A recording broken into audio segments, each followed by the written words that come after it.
How to fix Huawei mobile phone text reaction not working. So let's start the video. First of all, check your internet connection will works properly or not.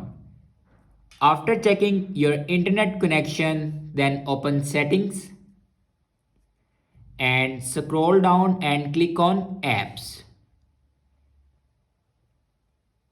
After clicking on apps, then again click on apps and search here messages.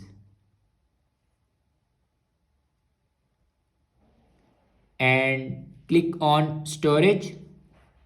Now here you can clear your cache memory and data. After clear your cache memory and data, then go back to the main page of your settings and then scroll down and click on system and updates and then click on software update. Now here you can check your latest version will update or not. If it doesn't update to latest version, then update it to latest version. After that, your problem will be fixed. I hope this video is helpful for you. Thanks for watching.